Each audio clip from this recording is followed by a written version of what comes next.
예, 그러면은 바로 시작을 하도록 하겠습니다. 소개를 잘 해주셔서 감사드리고요. 저는 이제 원래 백그라운드는 소프트웨어 공학 쪽이고, 그래서 어, 소프트웨어 품질 예측하는 거 하고, 그다음에 뭐 버그 검출하는 거 하고, 자동으로 버그를 수정하는 거 하고, 이런 연구들을 쭉 하고 있고요. 좀 개발자들 도울 수 있는 새로운 소프트웨어 공학 툴들을 또 핵심 기술들을 연구하는 데 관심이 많고 그런 방향으로 지금 연구를 계속 해오고 있습니다. 그러니까 그런 흐름 안에서 이제 작년에 저희 분야의 좋은 학술대에서 발표했던 짧은 논문이 하나 있어서 그 내용들을 오늘 소개를 드리도록 할 거고요. 또 이제 이게 AI와 딥러닝 관련된 내용이기도 한데 소프트웨어 공학에서 이런 기법들이 어떻게 또 우리는 고민하고 있는가 이런 내용들을 좀 엿볼 수 있는 그런 시간이 될 수 있을 거라고 생각이 듭니다. 그래서 저희 분야 이제 좀 큰 그림을 먼저 말씀을 좀 드리자면요. 이제 아무래도 AI를 하거나 딥러닝을 하려 그러면 데이터가 제일 중요하잖아요. 그래서 저희 쪽 분야에 마이닝 소프트웨어 레퍼토리라는 그 분야가 있습니다. 이게 이 분야가 실제로 이름을 내걸고 학술 대회로 진행이 된 거가 20년이 좀 안 되고요. 이제 지금은 이제 뭐 Git 쓰는 거 너무 생활화돼 있고 너무 당연하게 받아들이시고, 근데 그 전에는 뭐 서브 버전이라는 것도 있었고, SV는 불리기도 하고, 그다음에 CSV인가요? CVS인가요? 그런 시스템이 있어서 뭐 옛날에 오픈소스 리눅스 개발하거나 이쪽 개발진들이 소스 코드를 잘 관리하기 위해서 그 레퍼지토리를 많이 사용하기도 했습니다. 그리고 뭐 이렇게 버그 레포트 같은 것도 이제 깃허브에 보면 다 달려 있곤 한데, 그런 식으로 소프트웨어 개발하면서 나올 수 있는 많은 아티팩트들이 어딘가 저장이 되어 있고, 거기에 저장된 로우 데이터들을 잘 마이닝을 해서 얘네들을 정말 잘 활용을 해보자. 이런 이제 관점에서 이제 분야라고 생각하시면 되겠습니다. 그래서 쉽게 말씀을 드리면 빅데이터인 소프트웨어 인지니어라고 볼 수가 있고요. 제가 아마 지난번 저희 학교 BK 워크숍 할 때 MSR 분야를 소개했었던 기억이 있어서 여기서부터 시작을 좀 하고요. 이 그림은요. 작년에 학술대에 참석했을 때 마가렛 앤 스토리 교수님이라는 분께서 소프트웨어 공학의 어떤 다양한 분류들을 이렇게 나눠주시고, 그다음에 그 이제 역사적으로 어떤 기술들이 나타났는지를 이렇게 좀 잘 정리해 주셨길래 제가 그 장면을 좀 찍었다가 한번 좀 이렇게 큰 그림 보기 좋을 것 같아가지고 이렇게 정리를 해봤습니다. 그래서 여기 보시면은 뭐 코드 작성 관련된 거는 170년대 이제 뭐 포트란부터 시작 스몰토 이런 얘기 나오고, 그다음에 뭐 리팩토링에 대한 개념이 이제 몇십 년 전에 또 나오고, MySQL은 이제 사실 책방으로 많이 사용되긴 했는데 개발자들이 많이 쓰면서 뭐 코드도 주고받기도 하고 뭐 이렇게 개발 관련된 그런 내용들을 좀 진행하기도 하고, 뭐 MySQL 자체가 이런 식으로 뭐 이렇게 퍼스터마이즈도 하고 코드 써가지고 할 수 있는 뭐 이런 부분들도 있다고 들었습니다. 저는 이렇게 적극적으로 사용하진 않았는데 선배들이 학교에서 옛날에 한 20년 전에 사용하는 걸 좀 본 적이 있었고요. 그다음에 이클립스, 뭐 인텔리제 이런 이제 저작 도구, 코드 ID 툴들 많이들 좀 사용하고 있는 걸로 알고 있고, 그다음에 이제 웹 관련해서 스프링도 프레임워크는 하지만 코드 작성, 그다음 스택 오버플로우는 뭔가 이제 개발 관련된 궁금함이 생기면은 되게 좋은 코드 예시와 설명들을 들을 수 있는 좋은 자원으로 알고 있고, 요즘 이제 AI나 딥러닝 쪽도 개발에 많이 돼서 뭐 구글 오토ML처럼 AI 쪽 코드를 작성하고 하는데 도움이 될 만한 그런 도구들 많이 있고, 또 좀 재밌었던 거는 코파일럿을 여기다 이렇게 집어 넣으셨더라고요. 그래서 코파일럿 이제 우리가 내추럴 랭귀지로 어떤 명령들을 얘기를 하면 그거에 기반해 가지고 코파일럿이 이제 코드를 작성해 주는 이런 서비스는 이제 몇 년 전부터 베타 버전으로 해가지고 이제 활용이 되고, 지금 이제 정식으로 GitHub에서 또 사용할 수 있는 이제 그런 기능으로 지금 나왔고요. 또 코덱스, 요즘 더 나아가서 최근에 한 몇 개월 전에 나왔던 챗GPT가 또 많은 영향을 끼치고 있잖아요. 다 같은 회사에서 오픈AI 같은 회사에서 요 코덱스부터 해가지고 계속 발전된 그런 AI 모델들이 나오고 있다고 생각하시면 되겠습니다. 그리고 뭐 테스팅 쪽에서도 뭐 다양한 유닛 테스팅 개념부터 해가지고 여러 가지 도구들이 이렇게 있고요. 잘 아시는 GitHub, 뭐 Git, 아까 말씀드린 서브 버전, 그다음에 이제 버전 컨트롤 개념들이 오래전부터 나왔고, 그다음에 이제 빌드하고 컨티뉴어스 인테그레이션 소프트웨어 개발할 때 뭐 요즘 대부분의 회사들이 이런 툴들을 따라서 개발을 진행을 하고 있고요. 도커도 여기 포함이 돼 있어서 이제 독립적인 어플리케이션을 개발하고 운용할 때 이런 부분들, 기능들을 잘 활용하고 있기 때문에 이 내용도 여기 추가하신 것 같아요. 그리고 위에 보시는 내용들은 소프트웨어공학 수업을 하시면서 보셨던 많은 개념들이 이제 역사적으로 어떻게 발달이 되었는지를 이제 보실 수가 있는데, 제가 이 그림을 보여드리는 이유는 여기 나와 있는 모든 소프트웨어 도구들과 개념들을 통해서 지속적으로 저장이 되고 생성이 되는 데이터들이 굉장히 다양한 종류의 데이터들이 많습니다. 소스 코드부터 시작을 해서 그다음에 소스 포지 같은 경우는 소스 코드뿐만이 아니라 실제로 배포하는 바이너리 파일도 포함하고 있고 실행 파일도 포함하고 있고, 그다음에 프로그램 프로젝트를 관리하다 보면은 뭐 빌드에 관련된 로그라든지 히스토리라든가 에러 그 정리된 그런 모든 정보들이 어딘가에는 로그 데이터가 다 저장이 되는데, MSR 제가 아까 앞에 설명드린 마이닝 소프트웨어 레퍼토리 분야에서의 연구들이 결국 여기에서 나오는 모든 그 데이터 아티팩트들을 이용을 해가지고 분석하고 또 적용하고 또 머신러닝, 딥러닝 모델도 만들고 이런 걸 통해 가지고 다양한 종류의 소프트웨어 도구들, 그 알고리즘들을 개발하는 데 지금 활용을 하고 있습니다. 그래서 그 관점에서 좀 큰 그림을 먼저 보여드리고 싶었고요. 그래서 이렇게 MSR 학회 자체가 이제 2004년도에 처음 시작을 했고 지금까지 잘 이게 성공한 그 워크샵을 시작해가지고 성공한 지금 컨퍼런스까지 이제 승격이 돼가지고 성공한 그 학술 대회로 지금 이렇게 남아 있습니다. 계속 또 발전하고 있고요. 그래서 이제 그 MSR 분야에서는 이제 크게 저는 두 가지 관점이 중요하다고 생각을 합니다. 그러니까 어떤 데이터를 마인을 할 건가, 수집을 할 건가, 어디서 수집을 할 건가, 어떻게 수집을 할 건가. 이게 이제 마이닝 기술에 대해서 우리 쪽 그 소프트웨어 레파토리 안에 있는 마이닝 기술을 좀 보여주는 관점으로 보여줄 수 있고요. 그다음에 그렇게 수집한 데이터를 가지고 우리가 어, 그 중에 어떤 걸 무엇을 사용할 건가, 또 어디에 이거를 또 데이터를 이용해서 뭘 할 건가, 뭐 이런 식의 고민들이 또 다른 큰 축이라고 보시면 되겠습니다. 그래서 이 관점을 통해 가지고 우리가 데이터 사이언스도 할 수 있고, 옵저베이션도 할 수, 뭐 데이터 뭐 다양한 그 관찰들을 할 수가 있고, 이런 분석이 이루어지면 이 분석에 기반해 가지고 개발자들 도울 수 있는 다양한 소프트웨어 공학 도구들을 또 아이디어를 내서 개발을 할 수 있고요. 그 중에 이제 우리가 소프트웨어 공학에 많은 문제들이 있는데 최근 이제 많은 사람들이 집중하고 있고, 오늘도 AI 워크숍을 열렸는데 그 AI 다양한 기술들을 이용해서 소프트웨어 공학 문제를 어떻게 해결할 것인가. 이런 이제 출발점이 될 수 있는 되게 기반이 되는 그런 저희 그 연구 분야라고 생각하시면 되겠습니다. 마이닝 소프트웨어 레퍼토리 쪽이. 그래서 오늘 이제 어, 말씀드리고 싶은 그 주제는 이제 바이트 코드에 대한 얘기예요. 그래서 뭐 이렇게 MSR에서 실제 마이닝하는 대상들은 정말 다양하게 있습니다. 뭐 코드, 커밋 히스토리, 버그 레포트, 그다음에 이메일, 뭐 각종 로그들, 뭐 바이너리 파일도 포함이 되고요.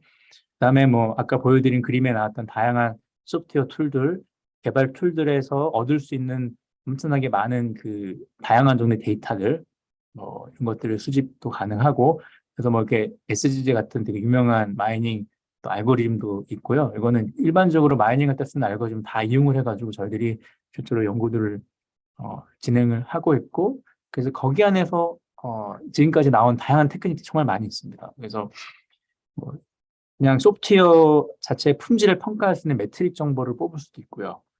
그다음에 요즘 딥러닝 통해 가지고 피처를 익스트랙션하는 기술도 많이 있는데, 어, 기존의 데이터 소프트웨어 공학의 산출물 그런 데이터에서 어떤 피처들을 좀 유용한 피처 뽑을 수 있을까, 뭐 이런 연구도 진행이 되고 있고, 그다음에 그것도 이런 연구들이 기반이 돼서 코드 리뷰를 자동으로 해준다는 도구라든가 자동으로 코드를 수정해준다는 뭐 이런 어플리케이션 개발한다던가, 그러니까 코파일럿, 코덱스, 챗GPT 안에서도 이렇게 버그 있는 코드를 집어넣으면 어떤 문제가 있는지 딱 알려주는 이런 작업들도 해주더라고요.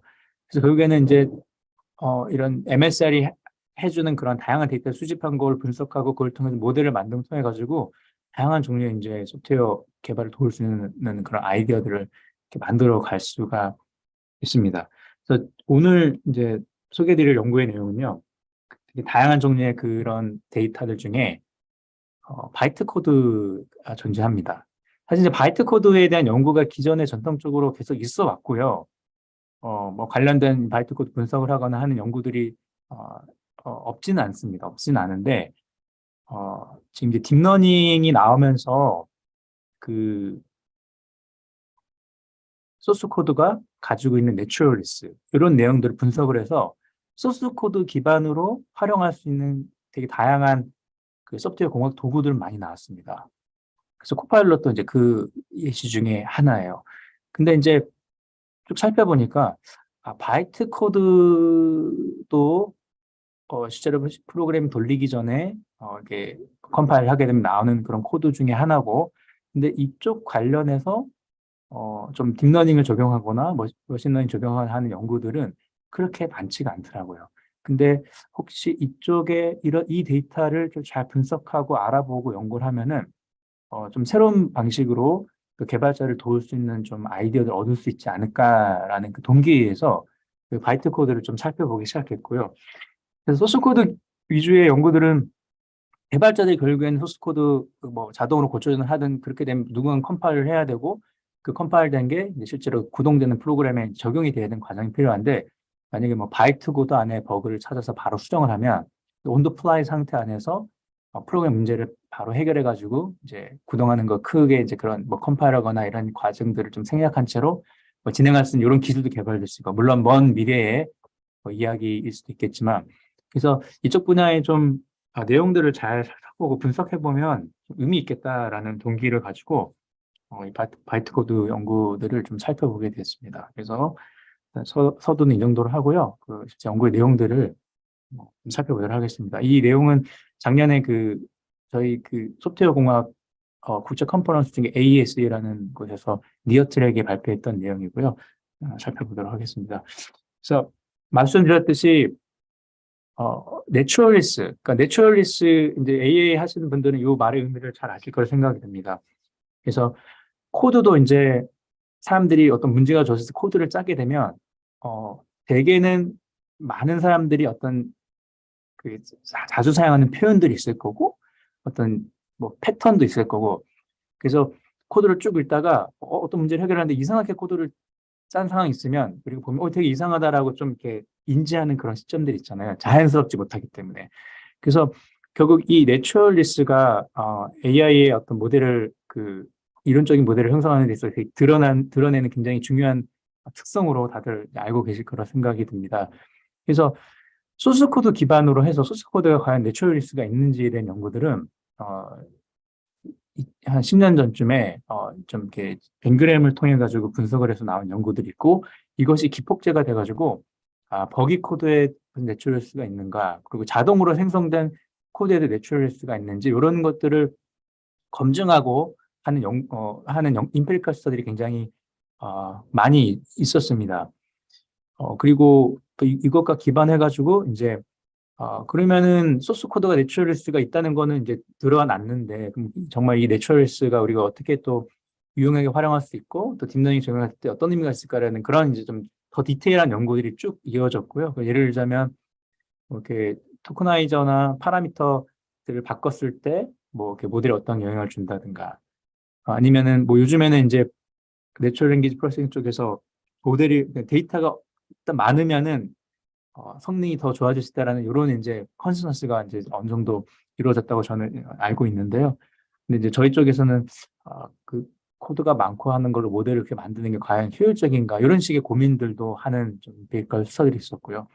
그다음에 이런 내추럴리스를 이용을 해서 뭐 결함을 검출하고 또 예측하고, 그다음에 코드를 자동으로 생성하고, 그다음에 뭐 메소드 서제션 해주고, 이런 다양한 연구들이 지금까지 이루어져 왔습니다. 그런데 유독 이제 바이트 코드 쪽의 내추럴리스에 대해서는 그렇게 연구가 그러니까 많이 되어지지 않았다는 것을 발견을 했고요.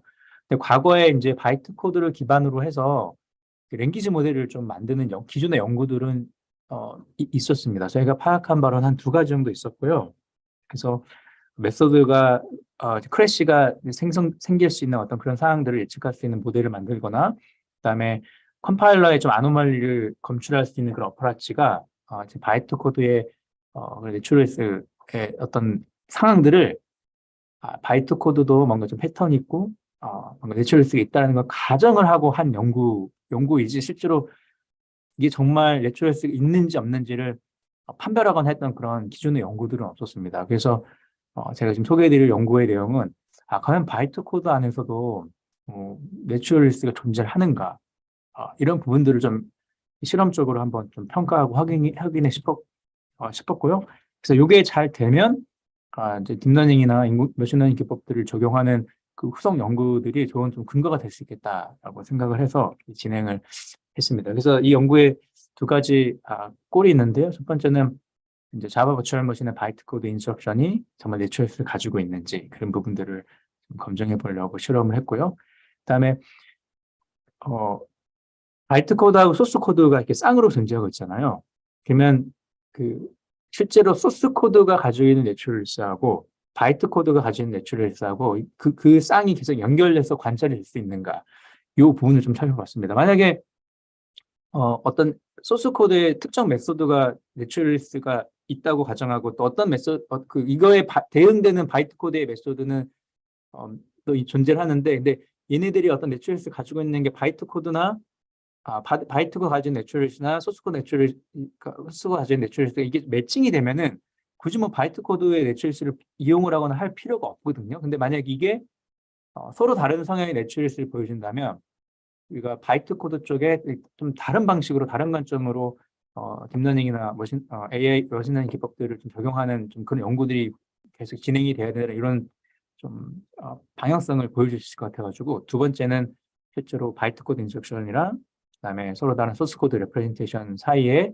내추럴리스트가 정말 코리레이션이 있는지 이 내용을 이제 분석하는 게 두 번째 꼴로 설정을 하여 진행을 했습니다. 그래서 거기에 맞춰가지고 리서치 케이스도 두 개 설정을 했습니다. 바이트 코드에 내추럴리스트가 있는가. 그 다음에 바이트 코드의 내추럴리스트가 소스 코드의 내추럴리스트하고 좀 연관성이 있는가. 두 가지의 답변을 하는 연구를 진행을 하였습니다. 그래서 저희가 실험을 하기 위해서 10개의 자바 프로젝트에 대해서 데이터를 수집했어요. 그 소스 코드를 이제 GitHub에서 수집을 하고, 그러니까 GitHub에 있는 자바로 구현된 프로젝트 중에 스타스가 좀 많은 프로젝트 10개를 선정을 했고요. 그래서 거기 클론을 받아 소스 코드를 받아놓고 이 소스 코드를 컴파일하고 디서셈블 해가지고 실제 바이트 코드를 이제 구현해가지고 데이터를 수집을 하였고요. 그 다음에 이제 어떤 문제가 있냐면 컴파일을 해서 바이트 코드가 나왔는데 이 소스 코드하고 바이트 코드하고 좀 매칭이 잘 안 되는 부분이 있습니다. 뭐 다양한 이유가 있는데 뭐 대표적인 이유가 람다 익스프레션 썼거나 뭐 어노니머스 클래스를 썼거나 이너 클래스를 쓰게 되면 어떤 뭐 특정 메소드 안에 이런 사항들이 있으면 여기에 있는 내용들이 분리된 파일 혹은 분리된 메소드로 좀 바이트 코드가 나타나는 상황들이 있어가지고 실제 소스 코드 메소드하고 바이트 코드에 드러난 메소드하고 이게 개수라든가 이런 게 매칭이 잘 안 되는 부분이 있습니다. 그래서 저희들이 이런 부분들을 최대한 맞추기 위해서 이런 상황들을 고려해가지고 흩어진 파일들도 합치고 해가지고 이제 좀 그 비교하기 좋은 그런 데이터셋을 구성을 해서 실험을 해서 데이터 좀 프리프로세싱을 했고요. 그다음에 저희들이 이제 어떤 식으로 뭐 내추럴 랭귀지 프로세싱에서 마찬가지면 어떻게 토커나이제이션을 하고 어떻게 레퍼런스를 구성하느냐가 굉장히 그 모델을 만드는 데 큰 영향을 끼치기 때문에 지금까지 과거의 기존의 연구들에서 그 소스 코드 레프레젠테이션을 사용했던 좀 대표적인 여러 가지 방식들, 그 자바 그래마 기반으로 소스 코드 레프레젠테이션 하기도 하고 그냥 이제 단순히 그냥 넌 알파 뉴메리컬 딜리미터 링어 토커네이션 하기도 하고 그다음에 트래버스 방식에 따라서 또 표현되는 레퍼런스이 다르기 때문에 뭐 기존의 연구에서 사용했던 그런 트래버스 방식 여러 개를 이용해 가지고 앱스트랙트 신텍스 트리를 기반으로 해가지고 저희들이 코드를 또 표현하기도 하고요. 바이트 코드는 바이트 코드 있는 대로 또 레프레젠테이션 해가지고 다양한 방식의 레프레젠테이션과 바이트 코드 인스트럭션 레프레젠테이션을 가지고 저희들이 이제 실험을 설계를 했습니다. 그래서 어떻게 이제 안에 토큰들이 나눠지는지 예시를 보여드리는 거고요. 그래서 이제 그 실제로 소스 코드의 메소드와 바이트 코드에 있는 메소드에 실제 매칭되는 데이터들을 위주로 데이터셋을 구성을 해서 비교를 할 수 있도록 실험을 진행을 하였습니다. 그 다음에 이제 내추럴리스트를 실제로 평가를 해야 되는데 그래서 좀 트레이닝 셋하고 테스트에서 구분을 해가지고 우리가 트레이닝 셋에서 이제 통해 가지고 이제 내추럴리스트 모델을 만든 거 통해 가지고 이 과연 테스트에 이제 이 내추럴리스트 관찰이 되는지 안 되는지를 좀 점수를 계산을 해 가지고 그거에 이제 미디안 값, 또 평균값 이용해 가지고 내추럴리스가 정말 존재하는지 안 하는지를 좀 판단을 했고요. 그래서 이제 과거에 소스 코드 내추럴리스트 볼 때도 앵그램 모델을 사용을 했는데, 저도 앵그램 모델을 사용을 하고 그다음에 그 n 사이즈를 2에서 6까지 좀 이렇게 바꿔가면서 실제로 크로스 엔트로피 밸류가 어떻게 변하는지를 좀 분석하고 이제 관찰하는 연구를 진행을 했습니다. 그러니까 이제 2하고 6을 하게 설정한 거는 이제 과거에 소스 코드 분석을 할 때 이렇게 n 사이즈를 이렇게 설정을 해서 실험했던 내용을 근거로 이렇게 진행을 했고요. 그다음에 그 아웃 오브 보캐블러리 문제 때문에 Kn 스무싱 기법을 적용해서 실험을 진행을 했습니다. 그리고 말씀드렸듯이 크로스 엔트로피 값을 저희가 이제 내추럴리스트 평가하는 기준으로 삼았고요. 그 크로스 엔트로피 값이 적으면 이게 더 내추럴하고 좀 프레디터블한 그런 표현들로 이제 구성이 될 수 있다라는 이제 해석을 하게 됐습니다. 그래서 모델 그 내추럴리스트가 좋고, 그러니까 크로스 엔트로피가 적으면은 이제 좀 모델을 만들게 되면 어떤 식으로든 그 모델을 유용하게 활용할 수 있는 그런 이제 충분히 근거를 찾으려고 했고요. 10개 프로젝트의 사항은 이렇게 되고요. 이제 그 바이트 코드하고 그 소스 코드가 매칭되는 것 위주로 일단 봤습니다. 왜냐하면 저희가 소스 코드 레프레젠테이션하고 바이트 코드 레프레젠테이션 좀 비교할 수 있는 그런 실험을 했기 때문에요. 그리고 말씀드렸듯이 이제 바이트 코드하고 소스 코드의 메소드 개수의 차이는 뭐 컴파일레이션 이슈도 있었고, 그다음에 이렇게 자바 언어 가진 특성 때문에 그 같은 메소드 안에 실행된 그 적혀 있는 내용들이 뭐 이렇게 다른 파일에 이제 뭐 이너 클래스에 들어가서 구분돼서 나온다거나 이런 상황들을 좀 발생이 되기 때문에 그 숫자가 좀 맞지 않는다고 생각하시면 될 것 같습니다. 그래서 첫 번째 리서치 퀘스천, 과연 내추럴리스가 있는지에 대한 부분의 이제 결과로서 요 도표를 보시면 되고요. 말씀드렸듯이 그 앵그램에서 n 사이즈를 2부터 6까지 차별을 해가지고 실제로 그 n 사이즈가 커지면 커질수록 이게 크로스 엔트랩 값이 줄어드는 것을 확인을 했고, 지금 보시면 여기 좀 크로스 엔트랩 값이 굉장히 높게 나오는 것이 이제 넌 알파베티컬 딜리미터 사용해서 토커나이즈한 경우가 좀 좋지가 않았고요. 그다음에 자바 그래마로 했을 때는 뭐 이렇게 이 UTF 방식으로 한 것보다는 좋지만은 여전히 좀 크로스 엔트랩 값이 꽤 높게 나오는 거를 저희들이 확인했고요. 이 값은 이제 y축은 크로스 엔트랩 밸류의 미디언 값을 이용해서 저희들이 측정했습니다. 그러면 이제 아래쪽의 내용들을 좀 더 살펴보게 되면은요, 그 이 아래쪽에 있는 거는 그 기존의 소스 코드 AST 기반의 레프레젠테이션 이런 토커나이제이션 한 내용들을 기반으로 해서 한 거고, 그 지금 이렇게 표에 보시면 아시겠지만 크로스 엔트로피 값이 바이트 코드 인젝션이 좀 더 높기는 합니다. 근데 다른 이제 뭐 자바 그래마라든가 UTF로 봤을 때 하고는 확실히 이제 소스 코드 레프레젠테이션에 버금가는 그런 좀 내추럴스가 있음을 좀 관찰을 할 수 있었고요. 이게 첫 번째 리서티케이션의 답이 될 수 있을 것 같고요. 그다음에 두 번째는 그럼 소스 코드 내추럴리스하고 바이트 코드 내추럴리스하고 좀 코릴레이션이 있는가, 이 내용들을 좀 분석을 해보았습니다. 그래서 요 그래프를 보시게 되면 이제 이렇게 이쪽에 보시면 이제 이렇게 자기의 어떤 내추럴리스 결과나 이제 그거는 당연히 1이 나오기 때문에 대각선은 지금 다 1로 채워져 있고요. 그래서 이렇게 저희가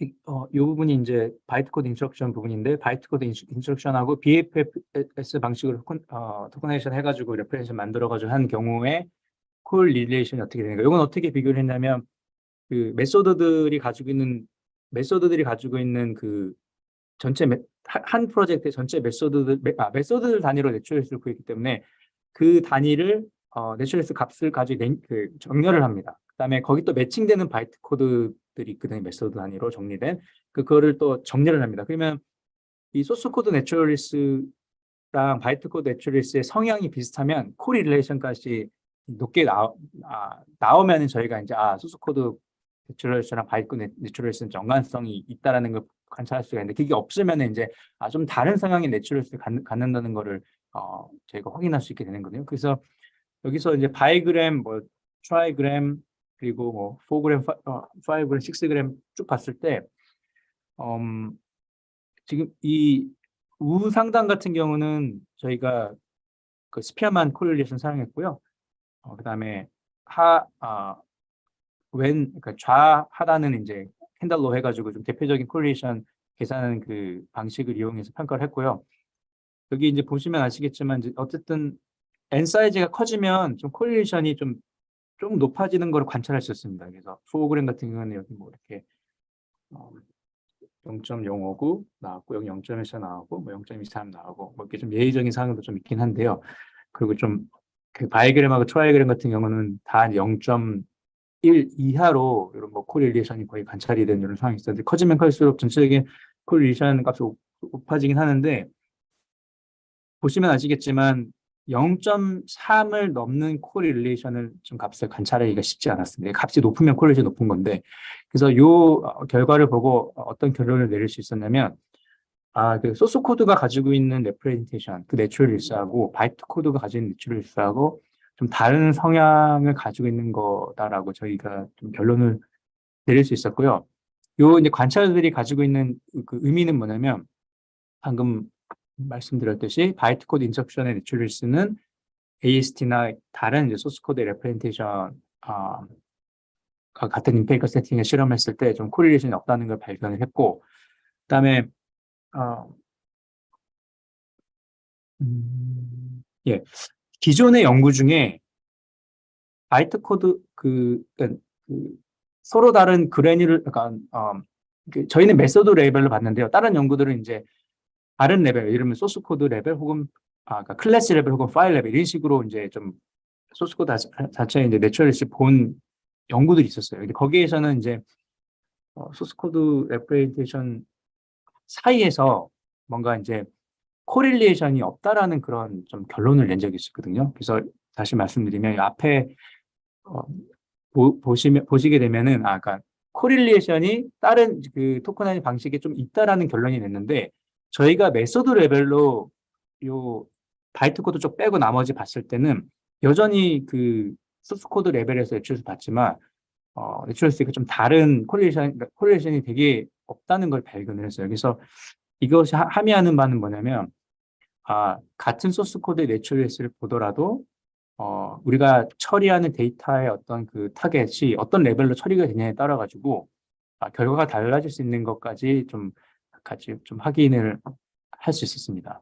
그래서 실제로 저희가 진행한 연구는 뭔가 이제 정확한 도구라든가 어떤 소프트웨어 도구를 개발한다거나 여기까지 진행한 건 아니고 그런 것들을 진행하기 위해서 기존에는 연구자들이 좀 관심을 덜 가졌던 바이트 코드 쪽을 좀 살펴보면 어떨까. 그래서 여기에 이제 딥러닝 이용한 뭐 랭귀지 모델 이런 거를 최신 기법들 잘 적용하면은 기존의 소스 코드를 통해서 해결하지 못했던 다양한 디버깅 자동화라든가 뭐 결함을 찾는다거나 뭐 코드 제네레이션 하는 거나 이런 연구들을 좀 바이트 코드 쪽에서도 좀 잘 진행할 수 있지 않을까라는 요런 좀 결론을 내추럴리스가 있다는 걸 보고 좀 확인을 할 수가 있었고요.